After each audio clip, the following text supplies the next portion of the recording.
Bapak Ibu mau silahkan duduk ya.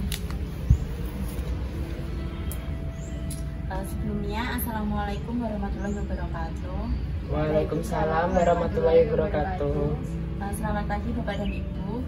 Bagaimana kabarnya hari ini? Alhamdulillah baik. Alhamdulillah baik. Alhamdulillah, puji syukur kita ucapkan kepada Tuhan Yang Maha Esa yang telah melimpahkan rahmat sehingga kita dapat berkumpul dalam kegiatan penyuluhan hari ini. Sebelumnya perkenalkan, saya Cici Andriansyah, mahasiswa penyuluhan dan komunikasi pertanian Fakultas Pertanian UNS. Nah, di sini saya mengumpulkan Bapak dan Ibu di sini berniat untuk melakukan penyuluhan tentang pengaplikasian pupuk organik cair pada tanaman. Bapak dan Ibu sampun ngertos pupuk organik cair itu apa? Belum, Mbak. Nah, Biasanya pakai pupuk kimia itu ya, pupuk anorganik. Bapak dan Ibu tahukah kan pupuk itu digolongkan menjadi dua ya, ada pupuk organik sama pupuk anorganik.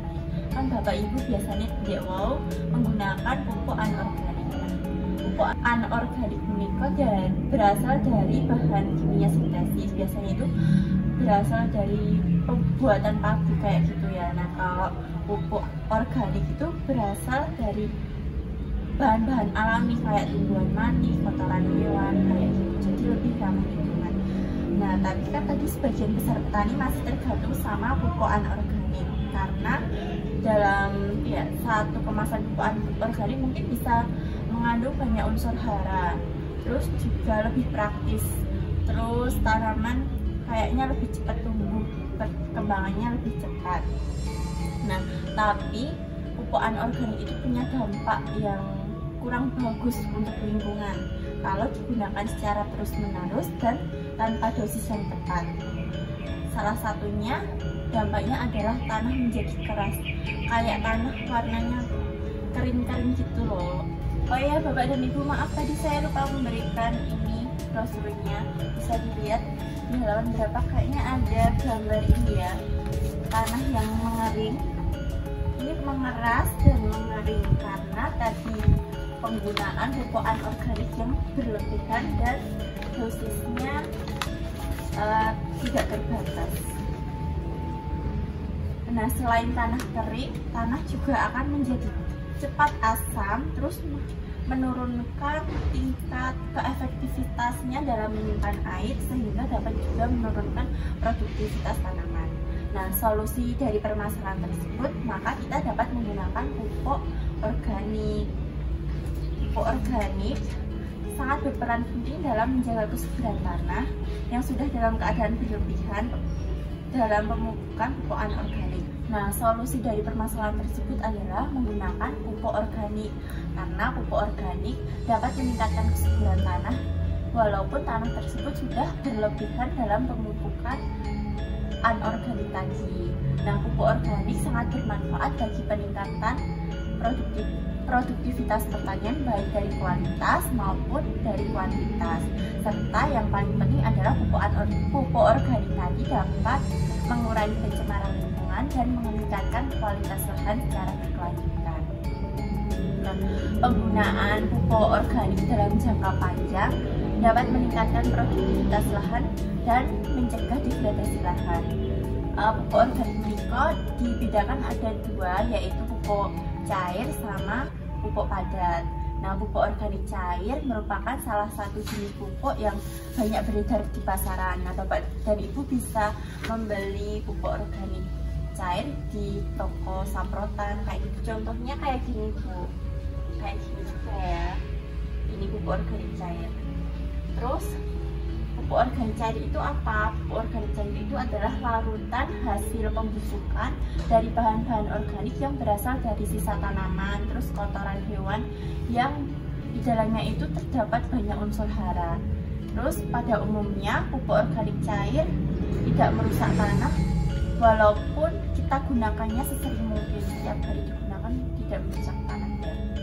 Terus pupuk organik cair dapat dibuat dari beberapa jenis sampah organik seperti sampah sayuran, terus sisa makanan yang basi kayak itu sisa nasi, sisa ikan, kulit telur.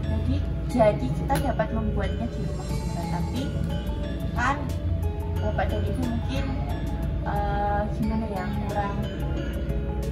kurang punya waktu buat membuat, jadi beli apa-apa. Tapi kalau punya waktu bisa buat. Terus kelebihannya pupuk organik cair adalah unsur hara yang terdapat di dalamnya lebih mudah diserap tanaman. Terus yang kedua, dapat mendorong dan meningkatkan pembentukan klorofil sehingga meningkatkan kemampuan fotosintesis tanaman dan penyerapan nitrogen di udara.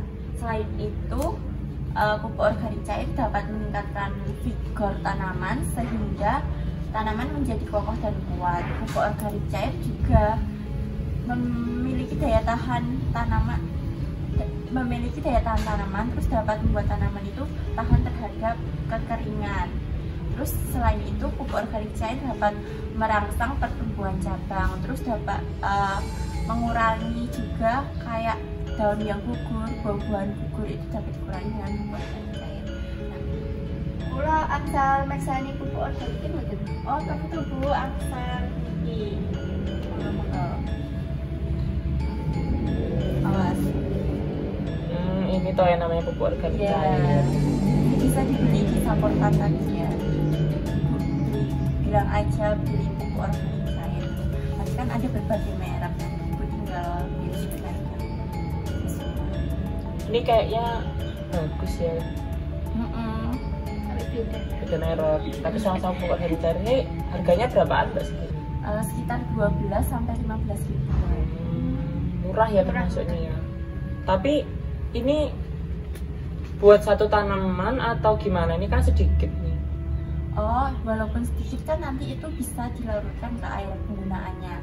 Nah, gimana itu 1 mili bisa dilarutkan dalam 700 mili air.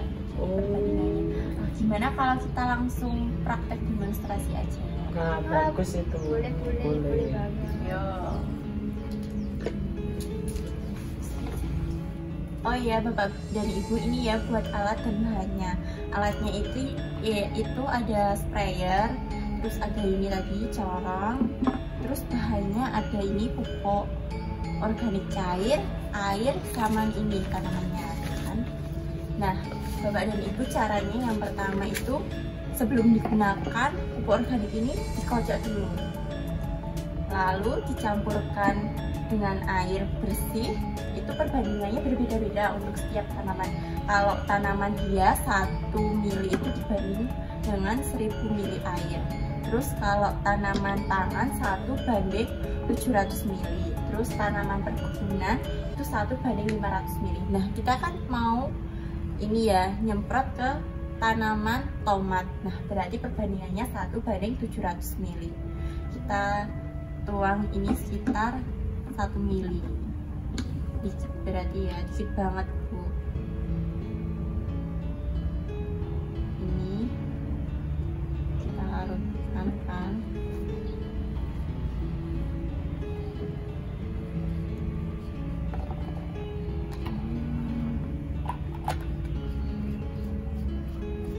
Nah, terus kita masukkan ke sprayernya.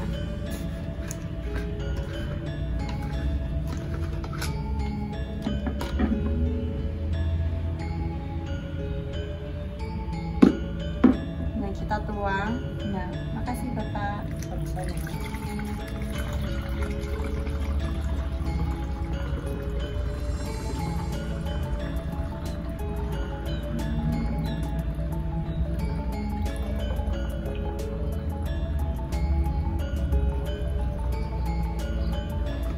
Nah, lalu kita tutup.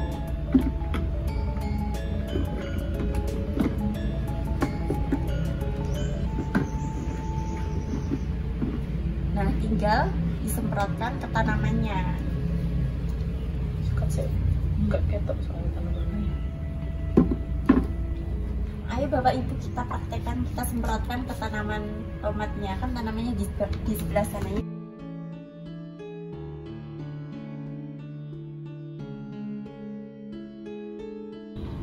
Yo. Nah, Bapak dan Ibu, ini contoh tanaman tomat yang menggunakan pupuk organik cair sama yang tidak menggunakan pupuk organik cair. Nah, terlihat banget kan tinggi tanamannya itu berbeda. Yang pakai pupuk organik cair lebih tinggi, terus daunnya juga lebih banyak. Nah, yang ini lebih pendek dan perbedaannya itu sangat kayak drastis gitu loh. Jadi perlu banget tanaman itu pakai pupuk guna supaya tanaman mendapatkan unsur haranya terpenuhi. Nah, kita praktek langsung ya. Kita semprotkan ini dari daun, terus juga dahan, terus akar. Nah, kayak gini. Oh, nggak langsung ke tanah aja gitu? Enggak, kita jadinya dahannya juga perlu disemprotin, akar terus daun. Ibu mau mencoba? Boleh. Oh ya, silahkan. Ini dipencet di sini ya, Bu. Oh. Langsung. Nah, ini daunnya juga disemprot nggak apa-apa. Soalnya dia kan pupuk organik, jadinya nggak apa-apa terkena daun.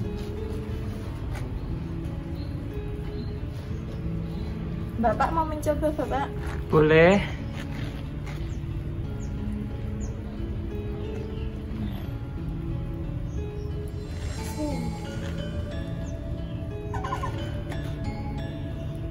Silahkan Bapak.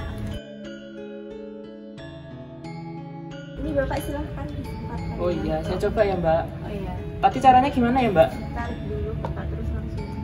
Oh berarti ini dipencet terus di. Iya, Oh gitu. ditumpah. Nah, disiramin ke daun, terus dahannya, nantinya terus ke akarnya gitu.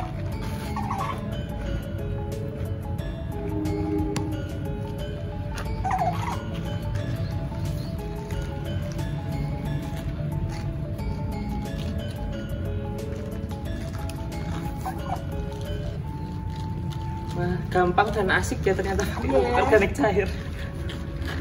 Daripada kita kan kalau pakai NPK berat ya. Iya, ini ringan dan hemat kan tadi kecil ya, terus diancarin lagi. Kita juga nggak perlu beli terus nyewa mobil pickup buat nganterin pupuknya ke rumah kayak gitu, nggak perlu, kan cuma produknya kecil ya, cuma perlu melarutkannya dalam air. Terus kalau kayak gini pemakaiannya udah ada dosis tertentunya Mbak? Oh, tadi kan ada, kalau tadi untuk pupuk organik cair yang merek yang saya bawa tadi itu untuk tanaman dia 1 dibanding 100 ml perbandingan air dan pupuknya. Nah, kalau untuk ini kan tanaman tomat ini berarti kita gunakan 1 banding 700 ml. Terus kalau kita tanaman perkebunan kayak kelapa sawit kayak gitu, kita gunain dosis 1 banding 500 ml.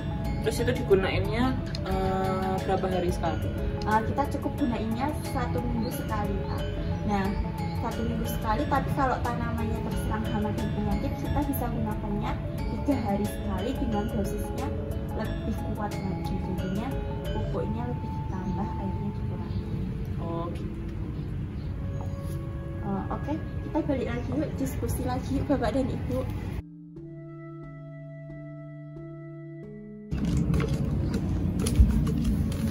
Geser. Saya keringat Pak.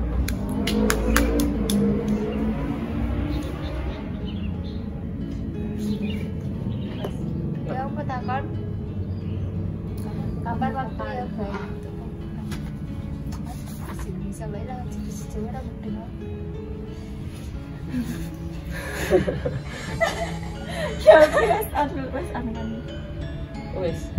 Wes kan. Wes. Tadi kan Bapak dan Ibu udah praktek ya tadi cara pupuk, cara mengaplikasikan pupuk organik cair ke tanaman tomat. Nah, sekarang kita diskusi Bapak dan Ibu, mungkin ada pertanyaan terkait dengan pengaplikasian pupuk organik cair ataupun yang lainnya, nggak apa-apa. Kenapa harus pagi sama sore hari? Oh iya, nah kalau siang Bu, sekitar jam 10 ke atas sampai 10 jam 3 sore itu kan kita ini pupuknya cair ya. Nah, kan matahari siang kan panas-panasnya jam 10 sampai jam 3 tadi. Nah, pupuk organiknya cairnya tadi ditakutkan menguap, jadinya nggak bisa diserap tanaman dengan baik. Gitu. Mungkin ada pertanyaan lagi dari Bapak atau Ibu yang lain? Kalau tadi kan kita menggunakan sprayer ya Mbak. Iya. Nah, kalau nggak punya sprayer gimana? Oh, Bapak dan Ibu bisa itu gunain yang buat nyiram gembor, tahu? Oh iya, tahu. Iya, betul. Tapi kan itu gimana ya, kita butuh, kalau tanamannya sedikit nggak apa-apa, tapi kan kalau banyak kita jadi boros air, terus boros pupuk juga. Jadi lebih baik menggunakan sprayer. Sprayer tadi juga bisa kan dibeli di sapotan kayak gitu. Nah, sprayer itu tadi harganya mahal nggak Mbak? Tidak begitu mahal sih Bu. Kalau tadi harganya sekitar 50 ribuan. Jadinya kan lebih murah ya daripada kita beli sprayer yang besar atau gembor. Kita berapa sih harganya juga sama kayak gembor, tapi kan lebih efektif sprayer. Mungkin ada pertanyaan lagi? Tadi kan sudah ditanyakan bapaknya dosisnya toh. Ya, itu kenapa kok beda-beda tiap tanaman? Oh iya, tadi kan terima kasih Bu sebelumnya pertanyaannya. Nah, kenapa dosis tanaman berbeda-beda, dosis pupuknya? Yang pertama kan kalau kita tanaman hias kan dia nggak berbuah ya, jadi cuma berbunga. Nah, terus kalau tanaman tomat jadi tanaman pangan, dia juga perlu berbuah. Terus kalau tanaman perkebunan kayak kelapa sawit udah besar, dia juga perlu berbuah. Nah, makanya kan kebutuhan setiap tanaman berbeda-beda. Kalau jadi kebutuhan untuk menumbuhkan buahnya kan juga butuh unsur hara yang berbeda-beda. Makanya tanaman hias butuh dosis pupuk yang lebih sedikit. Terus tanaman pangan tadi dosis pupuknya sedang. Terus kalau ini tanaman perkebunan kita butuhkan dosis pupuk yang banyak. Terima kasih. Oke, terima kasih Bapak dan Ibu sudah mengikuti dari awal sampai akhir. Nah, dari kegiatan tadi, dari yang saya jelaskan tadi, Bapak dan Ibu dapat menyimpulkan apa? Intinya kita harus mulai beralih menggunakan pupuk organik. Nah, benar banget. Nah, kita juga harus gunain pupuk organik demi tadi bisa memberikan solusi terhadap pertanian kita yang tanahnya mengeras dan mengering tadi, terus kurang baik dalam menyimpan air. Nah, kalau dari Bapak dapat menyimpulkan apa dari pertemuan kita hari ini? Kalau saya kesimpulannya, demi keberlanjutan pertanian yang lebih baik lagi, kita menggunakan pertanian organik agar mensukseskan swasembada pangan. Ya, benar.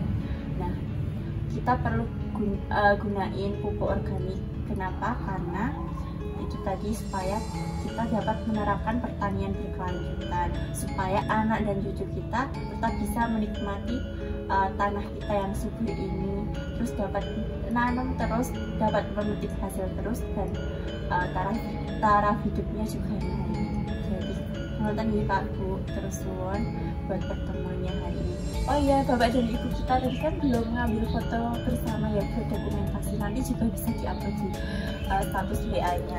Kita foto dulu ya, Mbak, gimana ini? Kita duduk aja ya? Oh iya, duduk aja. Geser sini Bu. Oh ya.